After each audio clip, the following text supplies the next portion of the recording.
Fight for the rights of every man. I am a real American. Fight for what's right. Fight for your life. Well, hello, South Texas. Thank you all for coming out. I will say this, as a native Floridian born and raised, I usually don't notice much about the temperature outside, but when I got here yesterday, may not be quite as humid as in Florida, but it was a little bit of a cooker. So, but we look forward to being able to go out and make an announcement today, hearing from y'all. Please have a seat. Thank you. Make yourself comfortable. I want to thank Chip Roy, not just for the great introduction and for his great support, but for what he does for our country. He is a ferocious defender of the people of Texas, of the United States, and of the cause of freedom. And the country's much better off with him holding the fort up in Washington, D.C. And we're gonna be able to do a lot more in about 18 months. Look, I look at the issue of the border, and there's some people in the media, some people on certain political persuasions that just dismiss it as kind of a Texas problem or an Arizona problem. But I'm here to tell you, when you don't have control of your own border, that's an American problem. And it's not just about, and there's a lot of bad stuff going on here. Hopefully we'll hear some stories today. But this impacts communities all throughout this country. And I can tell you it impacts Florida because we, like every single state in this country, have seen an increase in fentanyl overdose deaths over these last 3 or 4 years, but particularly over the last 2 years. And that means that these are mothers that are losing kids as a result of what's being brought across the border. Obviously, you guys see it the most, which is the sheer number of people. But even in communities far away from here, you have thousands of illegal aliens that will show up. What does that do for medical care? What does that do for education? What does that do for criminal justice? All these different things that it imposes serious burdens on community when you don't have control over who's coming in and out of your country. And nobody knows who's coming in. When I was here, so we've sent people to Texas on 2 occasions. We did in 2021 with the initial Biden surge because of his failed policies. And I went down there, and people act like it's people coming, that these are Mexicans coming in. I didn't see a single Mexican coming in, but there were people from halfway around the world coming through on this southern border because they know all you got to do is show up on the border and you're going to get a ticket to come into the interior of the United States. There were people I was reading from Tajikistan coming to the southern border. I remember seeing Libya. They now have, I think they've identified about 10,000 Chinese nationals coming across the southern border. Our own government acknowledges that you've had a significant number of people on its own terrorist watch list that have come across the border. And we know there have been a lot of criminal aliens that have come across the border. So this is a huge problem.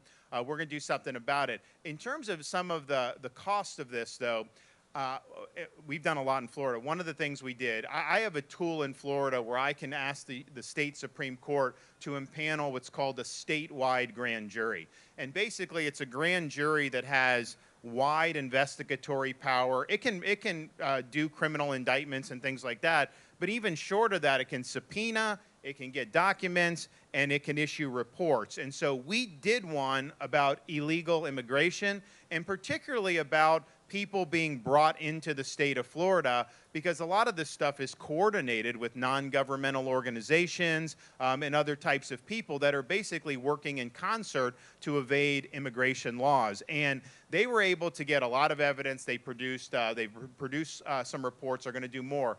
But one of the things that I think was most shocking about this is how these children are being treated. So what you will say is, if you're just like an adult male and you try to come across, your chance of staying is less than if you have a kid in tow. And so what they do is they identified a bunch of examples of this, but there's just one example. There was a lady from, I think, Honduras. She had 4 kids, and she wanted to come, to the United States. And there were these other men who wanted to come to the United States. All of them had been deported at least once, some multiple times. She rented out her kids to these adult males And then they all went across the border, and because there was a kid, it was fake, that gave them a leg up to stand. So this is what our government is incentivizing, that type of conduct. Could you imagine possibly renting out your own kid to somebody who probably doesn't have great intentions coming into this country? So it's created, I think, a real human catastrophe because of what the government's doing. And in Florida, Chip mentioned we've taken action. We've done things like ban sanctuary cities. We have employment verification. If you bring people into the state illegally, you get stiff penalties now in the state of Florida, and it's having a huge impact. People know we're just going to do it legally. We're not going to mess with this, and that's positive. But one of the things we did, we're not a southern border state, but we are a maritime border state, and so it doesn't get as much fanfare, but we have people try to run illegally with boats into the Florida Keys in particular and other parts of South Florida. Haiti, the Bahamas, Cuba, you name it.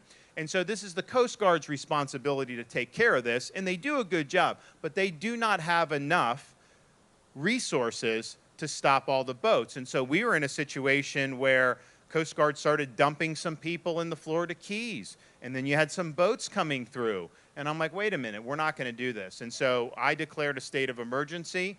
We surged all of our marine assets to fill the gaps where the Coast Guard wasn't able to do. And so what happens is you have a boat, maybe there'll be 15 Haitians on it coming illegally. You stop the boat, you bring the Haitians to the Coast Guard, and the Coast Guard deports them back to Haiti. And guess what happened once people saw that that was likely to be the result of them trying to enter illegally? The number of boats plummeted that were trying to even come in the first place. Why would you want to get into a ragtag vessel, go hundreds of miles potentially in very hostile waters sometimes, knowing that the only thing that's going to happen to you is you're going to go right back where you started from? People aren't going to do that. And the same principle applies here at the southern border. If they come and know what'll be happen is they'll get a sheet of paper saying come up for a court date in 3 years and just go enjoy the United States, well, then they're going to do that. If they come and if they're denied entry or if they're immediately repatriated, well, guess what? People are not going to want to mess with this. They're not going to pay some coyote thousands of dollars to be able to do it because they know the United States enforces its laws, and that's just the way it is. So we have to reestablish the rule of law in this country. We have to make sure that people understand that there's a sanction to violating the law.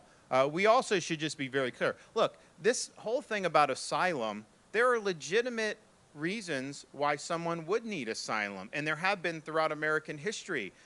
But what you're seeing now is an abuse of asylum. I mean, just think about it. If you're fleeing a country, what you're supposed to do is the first time you get to safety, you claim asylum wherever that is. Instead, we've got people coming from South America, traveling through all these other countries, showing up at our southern border, entering illegally, and then claiming asylum here. That's not the way it works. And I know Chip is working on dealing with this legislatively. We'll do it through executive action where we will not entertain those claims at the southern border. We'll make it very clear to people. We'll make it very clear that while we support the idea of bona fide asylum, 90+% of these cases are not legitimate, and it's being used to be able to shoehorn them into this country against the law. So we're going to definitely do that. And to the extent you have some that are adjudicated, people can wait in Mexico for that adjudication. You don't come to the interior of the country and get a free pass. It's a lot less appetizing to make a trip like that, knowing you don't qualify in the first place and you're going to have to wait on the other side of the border before you get a decision. You will see it dry up in terms of the number of people that will want to come. I also look around, so we have people in Florida now helping. I was down, at Eagle Pass yesterday. We did a boat tour. We did the helo. But we've got a lot of our guys. We've got some of our fish and wildlife folks who do a lot on the water. We got highway patrol. And so we've put a lot of people. We've got National Guard from the state of Florida. And we believe it's important. But what I think needs to happen is, if the federal government won't do its job, the states should be permitted to send people back. That is what you need to do.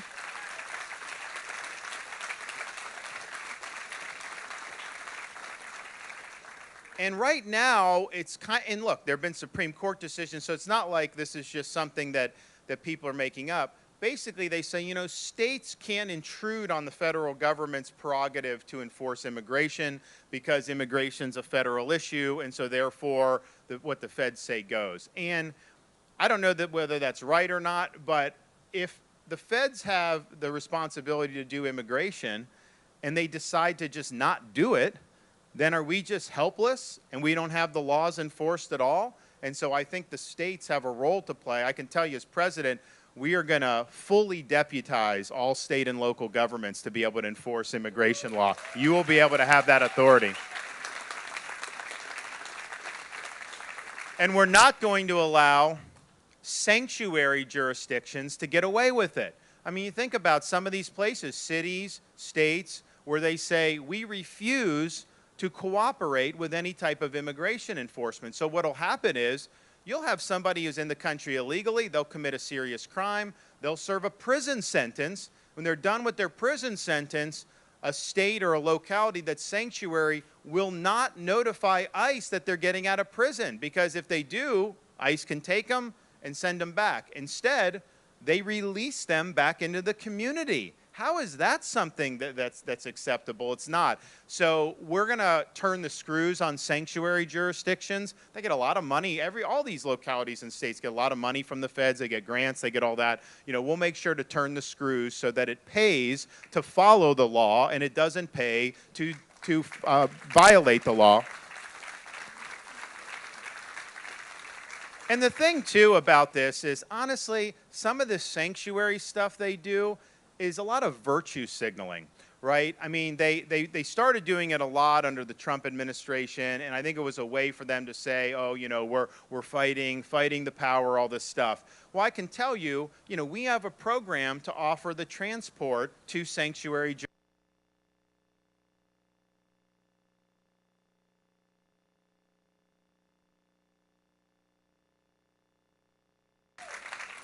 Martha's Vineyard actually had an office in its downtown that said nobody's illegal, everyone it was a refugee welcome center.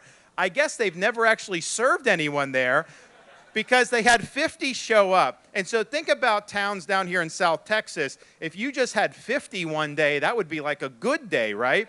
And so you're in a situation where they get 50. This is one of the wealthiest enclaves in the entire world. They are a self-described sanctuary jurisdiction, and yet what did they do when they had 50 come and ask for services? They declared a state of emergency, and they kicked them off the island the next morning. So some of this stuff is, we have a country right now where we have elites that think that they should impose their vision on the rest of us, but they don't think they should have to suffer any of the consequences. I mean, can you imagine how they would feel if people were coming illegally, going through their yards in Martha's Vineyard, knocking on their windows at night? They would never tolerate that for a minute, and yet they expect you to down here because they want to impose their vision on others without having to live under the consequences of that. So that's just something that's very, very clear. Part of what we're going to do, of course, you know, we talk about, you know, building the wall. I was in Arizona the other day, and you know, you have like wall, then it just kind of stops, and so you have like the guy from the cartel just kind of hangs out where it stops, and he motions for people, you know, to go over. And so like having just one piece, I mean, you got to finish the job, and there's a lot more you got to do on that.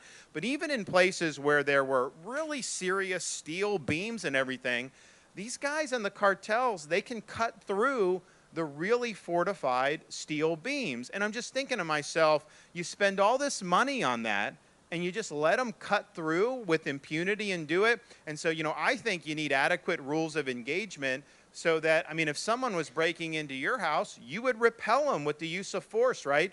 But yet if they have drugs, these backpacks, and they're going in and they're cutting through an enforced structure, we're just supposed to let them in? You know, I say use force to repel them. If you do that one time, they will never do it again.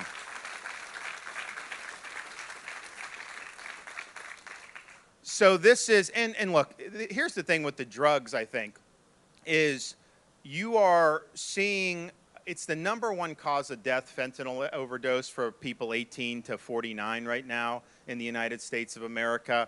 It shows no signs of abating, and it's going to continue to be a major issue. Now, you got to deal with the supply. It's not the only thing you have to deal with, but you have to deal with the supply.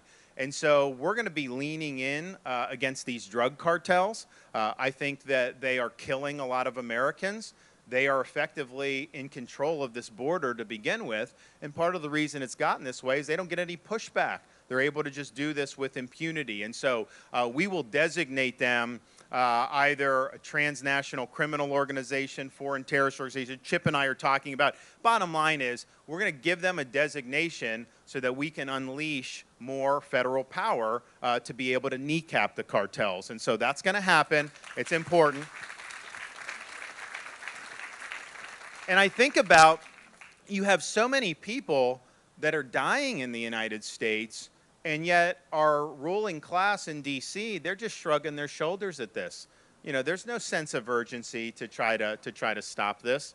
It's just kind of, for them, it's kind of the cost of doing business, I guess. And I just find that to be unacceptable. I find it to be totally deplorable. And the thing about it, and the reason why I'm motivated to really bring this issue to a conclusion, is because I have listened to people in D.C. for years and years and years, going back decades, Republicans and Democrats always chirping about this, and yet never actually bringing the issue to a conclusion, never actually getting the job done. And so what we're saying is no excuses on this. Get the job done, make it happen. We want results. We don't want hollow rhetoric. We don't want empty promises. And so when we go in on day one, we're going to marshal every bit of authority that we have. We'll work with Congress when we need to. We'll take executive action when we can. And it will be a day one priority. And you're going to see a big change very, very quickly. And so I'm looking forward to doing it. Final thing I'll just say is this, and I'll be happy to hear from some of y'all. You know, it's to me what I've seen at the border is just humiliating as a country that we can't even enforce the territorial integrity of this nation. You know, people fought and died so that we could be independent to begin with. They fought over so many different generations so that we can be free. And a free society means that your borders are enforced, that your borders matter.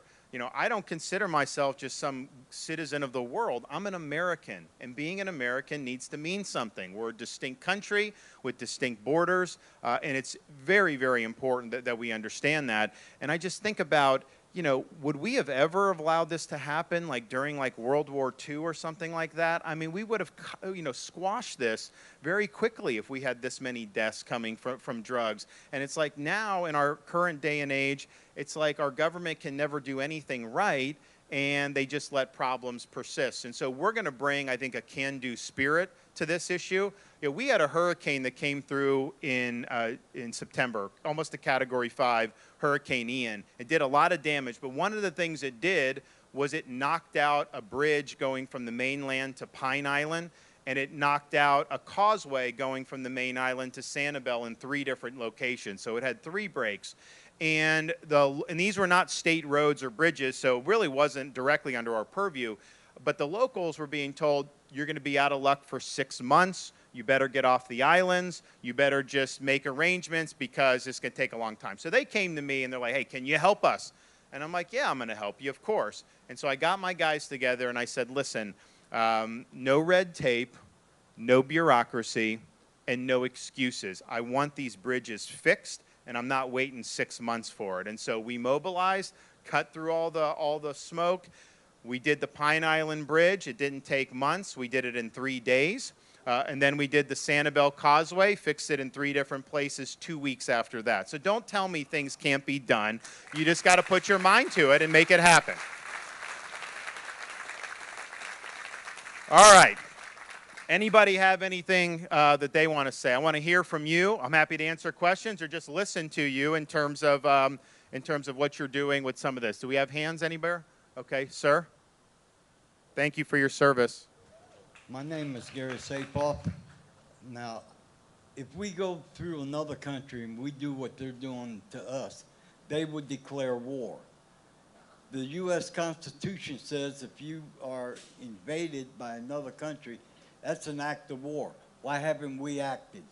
Well, I think we should act. I mean, I think that it's a violation of sovereignty. I think Chip and I view taking action that's very forward facing in terms of that, because it's violating our sovereignty and it's killing Americans. And so, of course, it's a violation. I think the state of Texas has a right to declare an invasion. I think states have a right to come in and help repel the invasion. Certainly, when I'm president, your state people here will be able to deport across the border 100%.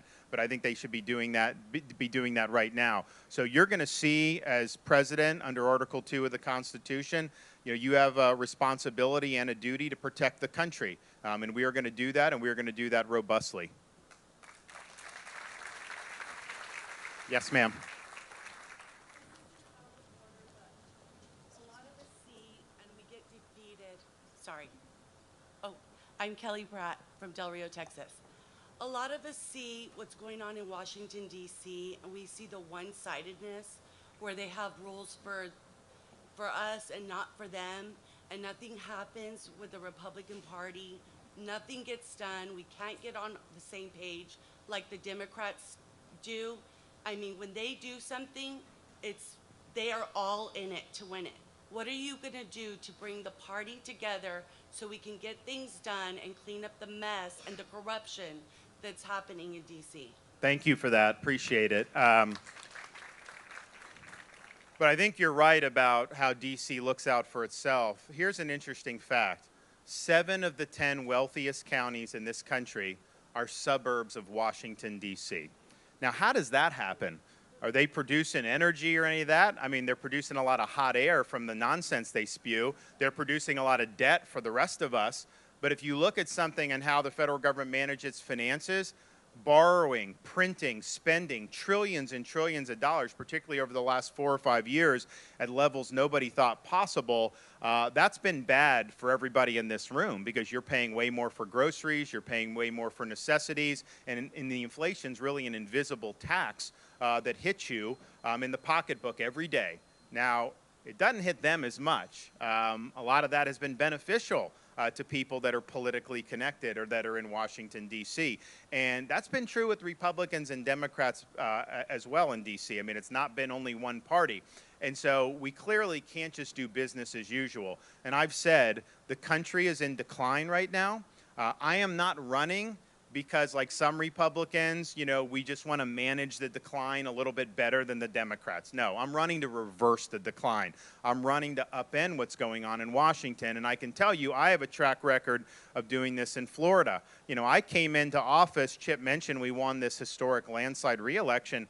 My state was a 1-point state when I got elected in 2018 the first time. We got elected with 32,000 votes. It wasn't 1.5 million the first time. So I came in. I didn't have super majorities in the legislature. I came in. I had to set the vision. I had to mobilize support behind that vision, and I had to deliver results. And so we were able to do that. And lo and behold, we attracted more people to our cause and ended up shattering all these records in 2022. So I think it's at the end of the day about leadership. I think people are going to be attracted to a very clear vision. And we governed in Florida with bold colors, not with pale pastels. Everybody knew where we stood. And, even people didn't like what we did, said, governor says what he means and means what he says. Another thing I think about me that people will say, even people that, have opposed us, is if he tells you he's going to do something, he is going to do it. He doesn't just say, there's not hollow promises. If I can't promise you something, I just won't do it. But if it's something that I believe in and I believe that I can get it done, and I tell you that, you can set your clock. We are going to act. And so on all this stuff, we are going to act. But I think it's just about leadership. I think it's about understanding that, you need to build as big a coalition as possible. And, look, I'm proud in my election, I had people vote for me who had voted for, like, Bernie Sanders in the past. Why? Because I did something to better their lives. Like when they were trying to force everyone to take vaxes, the COVID vaxes, we called a special session of the legislature and said, you do not have to choose between a shot you don't want and a job that you need. And we protected people's jobs because they didn't want to have to be faced with that choice. So I think we've shown an ability to have a really good agenda that appeals to a broad range of people. And when people see that, I think they get excited, and I think that they're going to want to get on board. So we'll be able to get it done. But, you know, one of the things I did in Florida, I helped other candidates. It wasn't just about me. I helped the legislative candidates. We now have supermajorities. We did not have that when I started. I've helped school board candidates. We elected 29 new conservative school board candidates throughout Florida.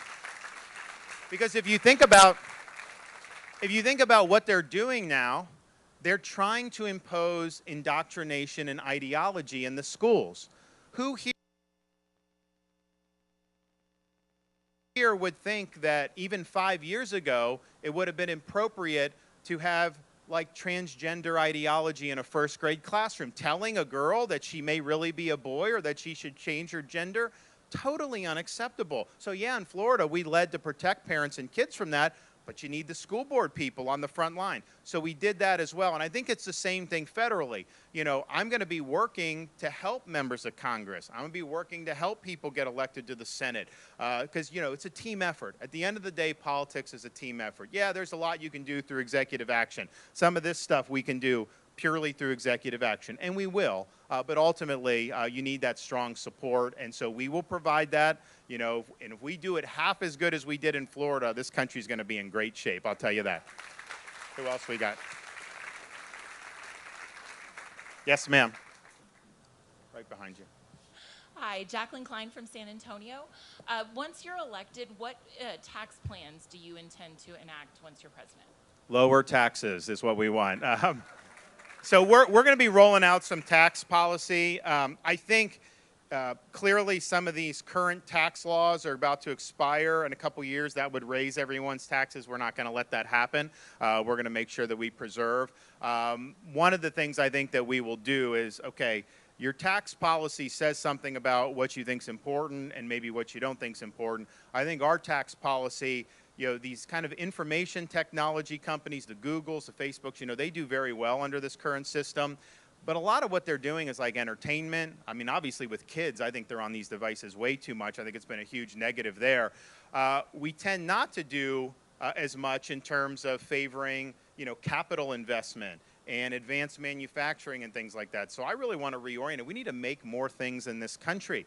We can't have everything made in China like we've seen over the last however many years. And, you know, they used to say like, oh, well, some of these, you know, the cheap stuff, like if it's made in China too, you know, look, I think our manufacturing is probably not going to be that stuff. I think it's going to be more cutting edge.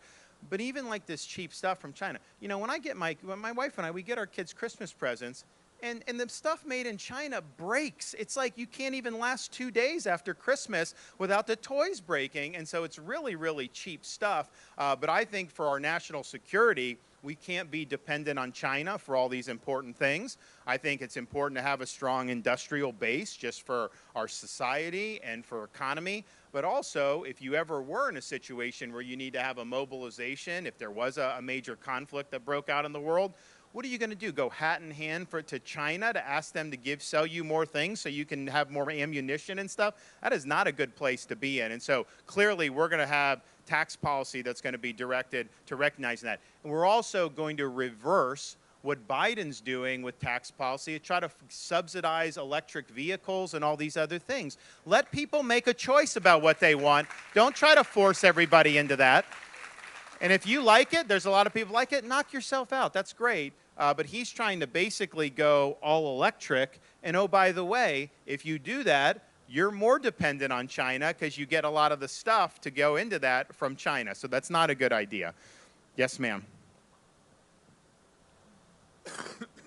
Hi, my name's Stephanie Turner, and I'm the founder of Texas Against Fentanyl. I lost my 19-year-old son to fentanyl poisoning. I think it's really important that we understand that as a nation, we're not tracking fentanyl deaths correctly. We need a COVID-like response, the amount of deaths, and there's no information coming from the top.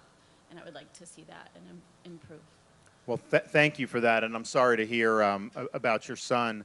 I think you're probably right that there's probably more that's going on, and I think one of the really dangerous things about the fentanyl is people can go and use something that they maybe shouldn't be doing, but that would not typically be fatal. But if it's laced with fentanyl, all of a sudden they could die. So we have to have an accurate accounting. Clearly, it's the #1 cause of death anyway. You count it for sure, but it's likely much more than that. I also would say, in terms of how we're going to approach this, yes, cartel, supply. Florida, we did huge penalties. Now, if you give to a minor and the minor dies, you're going to prison for life in the state of Florida. So and we got to do that. We got to do that, but I don't think you can do just through supply only. So what we've done in Florida is a couple things. One, try to reduce the demand. And what my wife, the First Lady of Florida, has done is she's done a campaign in schools called Your Facts, the Future, and she's educating high school kids about the dangers of substance abuse, but particularly drug use, with an emphasis on how this is not like it was 40, 50 years ago with these street drugs. Not that it was good then, but now you never know, and it just takes a little bit of fentanyl. And so she's educating kids, and I think it does have an impact when they see that, because people don't want to take that risk. So that message has been put out to try to reduce demand. We also have leaned in on treatment for people, and we've had a program called the Coordinated Opioid Recovery Network. 17 counties in Florida, we're growing it, but basically it recognizes if somebody overdoses, goes to the hospital, they make it, and then they just get sent out of the hospital, chances are they're going to relapse. If there's nothing else that happens, chances are they're going to relapse. And so we now have an ability to get them in an integrated program. Sometimes they're getting certain medical, sometimes they're getting counseling, whatever, to kind of get them so that they can cope with this. And what we found is people that have gone through that program, the relapse rate is under 10%. So that's a really big deal. So it's really a whole approach. And because I think some of the people that we've seen in Florida, who've overdosed and died from fentanyl, they had an addiction, they would get off, then they would go, and it was always kind of topsy-turvy, and then eventually they had that fatal overdose. And so offering that, I think, is important. So from a federal perspective, we are going to work to counter demand, and we are going to work to help with treatment in addition to the supply. Yes, ma'am. My name is Woody Trotter, and I'm from Kenny County, and I'm very concerned about the children. I want to relay this story to you that a border patrolman told a woman that he was out in the bush, and this pregnant woman holding a 5-year-old child's hand approached him, and she said, "I think I'm in labor. Can you help me?" And he said, "Well, what do you want me to do with your little girl? She's not mine. I just found her out here." And I am concerned about these little children that are being abandoned by the cartel. Absolutely. I think you're 100% right. And, we found it in Florida with the grand jury. I was talking about huge, heartbreaking stories about what's happening. And I think part of it is our policy here is incentivizing bringing children across the border. I would do just the opposite. I would say we are not going to be doing this. The children need to stay with their parents on the other side of the border. And once you just make that policy clear, it will stop happening. But right now, if you just have a child in tow, that's better than if you're trying to come by yourself illegally. And who are the victims? These kids are the victims. The cartels are abusing these kids. Some of them are ending up in being trafficked, being sex trafficked, all these really terrible things. And so you see really the worst of human nature coming through with some of this. But our policy has got to be, it is totally irresponsible to be shipping a child across an international border. That is not something that we want, and that's something that we have to try to prevent, because right now the incentive is just to do that, and I can't, it's interesting. We were in yesterday at Eagle Pass down there, right there in the river, and people had kind of mentioned, like, these folks like in Martha's Vineyard or in California, that raise a ruckus when they have however many people come. they act like somehow that was bad for the migrants. No, no, no. The migrants were thrilled to be able to get out of having nothing going for them.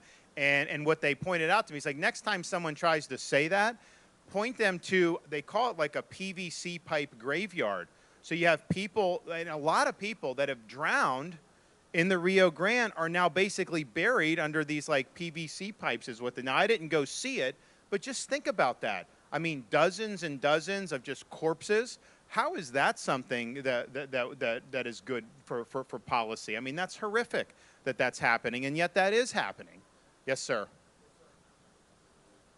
My name's Navy Mauricio. guy? Yes, sir. Thank you Yes, for your sir. service. Me too. Absolutely. Well, my name's Mauricio Contreras. I'm from Sabinal, Texas. And piggybacking off what we said earlier, migrants come over here illegally. They think as soon as they step on the land of America, hey, give me a place to stay, give me some money, give me my medical care, hey, start giving me some money. But yet, our own backyard, homelessness, homeless vets, mentally, I mean, it's just one of these things that's constantly at me. I have 3 out of my 4 kids are in the military also. One's an Army officer, one's in a submarine, one's in Fort Sam Houston.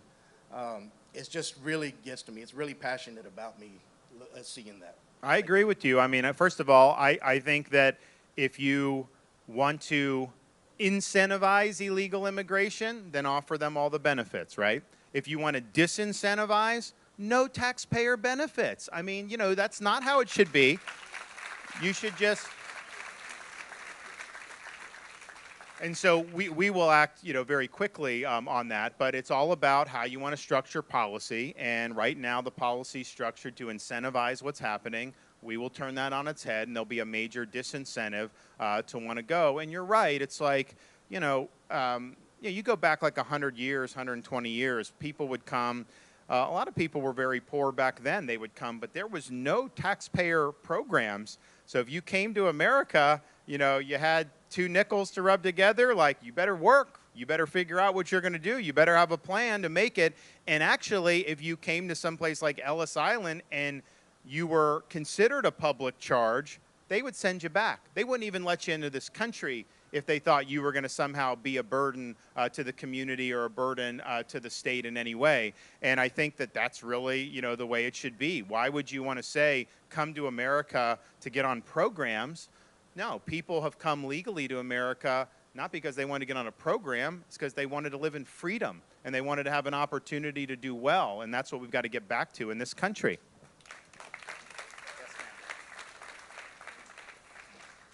My name is Terry Flowers. I live in Del Rio, but we have some ties back to Midland and Odessa. Do you have plans to reinstate the Keystone Pipeline and put those people back in business, the jobs, the oil and gas industry? What's your plans? 100%, yeah. Oh, yeah, it's a no-brainer. And, you know, the thing is, did you see they just had that crash in Montana? I think it was in Montana. The pipelines are the safest way to transport. I mean, it's better for the environment to have a pipeline than to do it on surface, 100%. And so Keystone, we want to permit a lot of pipelines. I mean, I think it's critical infrastructure. I think it's good for the economy, and I think it's good for our national security. We'll open up all the oil and gas in the United States for development because it's important. I mean, it's great for people's pocketbook to pay less for gasoline. And the thing is, you know, we see it at the gas pump, but it permeates everything in the economy. When energy prices are high, your utilities, your food, everything it permeates. So that's really good to get a downward pressure. Biden, he's kneecapping our ability to produce domestically. He says he wants no oil and gas in what? He said 5 or 10 years, which is absurd, but that's what they're trying to shoehorn, and this country will go into a depression if they get away with that. But what has he done? He's released all the strategic petroleum reserve. I mean, that's how he's tried to keep gas prices from going even a lot higher than they have. And so, God forbid something happens where we needed a whole bunch. He's basically depleted that. So I think it's a no-brainer. I think we'll be able to do that. But here's the thing: it takes forever to permit these pipelines. And the bureaucrats got to stop holding this country up. I'm sorry. We used to be able to build the Empire State Building. We could build the Golden Gate Bridge. That would take 25 years now from start to finish, probably with all the bureaucracy and studies you need. You know, we need to cut through that red tape. We need to permit things like pipelines, put people to work, and enjoy the lower energy prices. Yes, ma'am.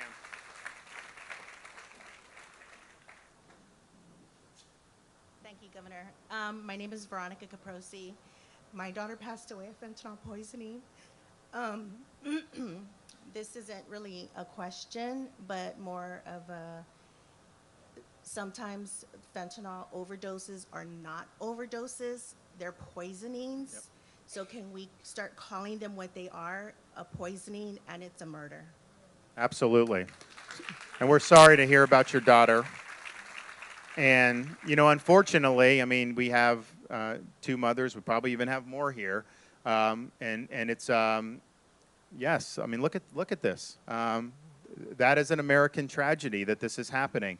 And I can tell you, I mean, I go back 5-10 years, think about kind of who would come up to me, and then just in the last few, the number of mothers that I've met in similar circumstances. You know, these are awful circumstances, and so we've got to do something about it. But I agree with you.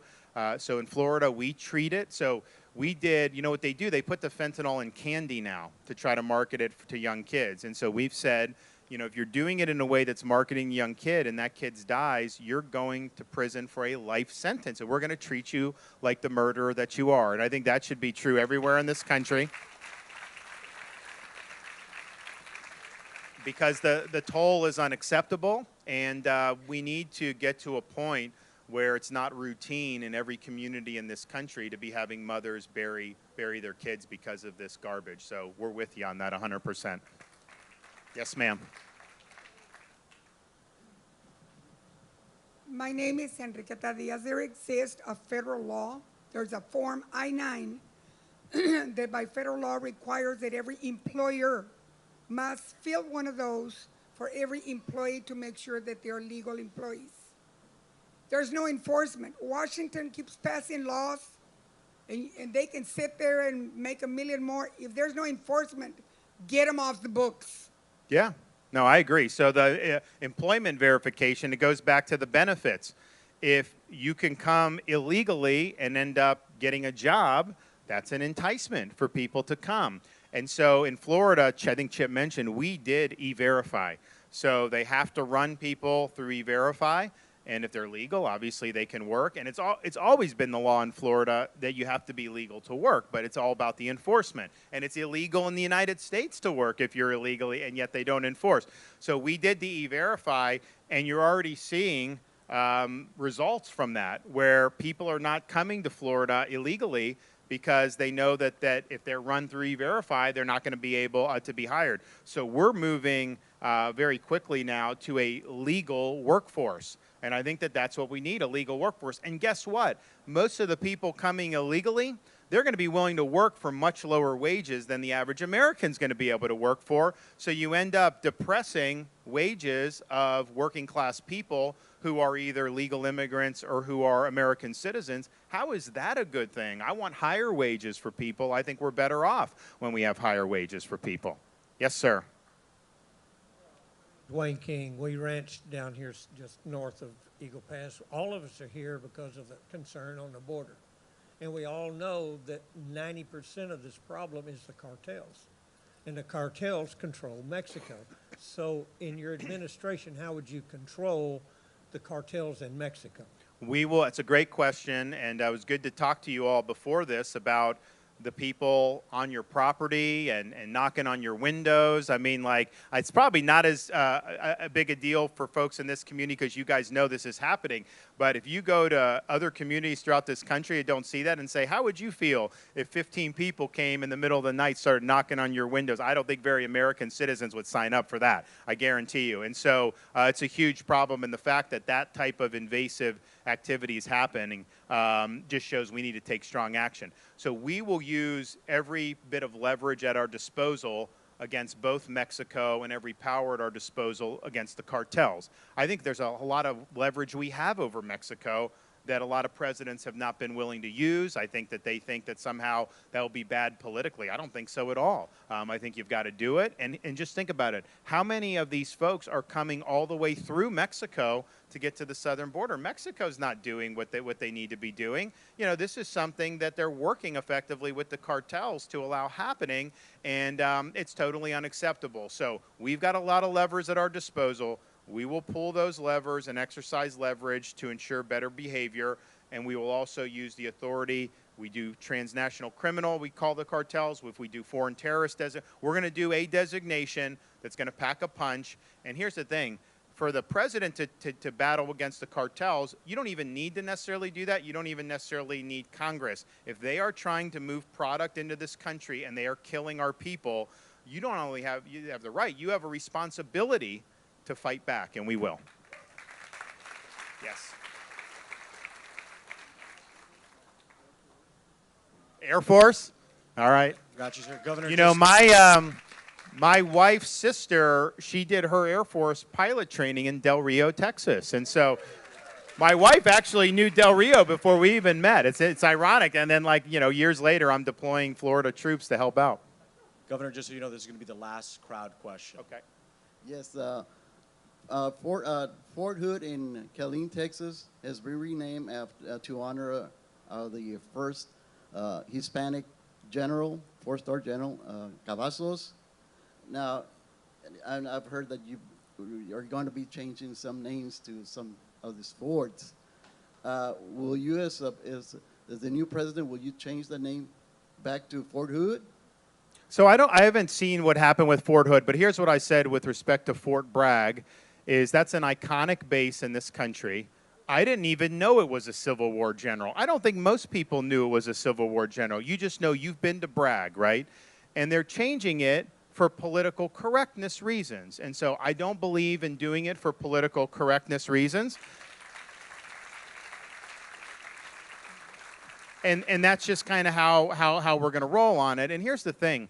You know, you learn from history. You don't erase the history. I mean, it is what it is, and I think that that's a much better way.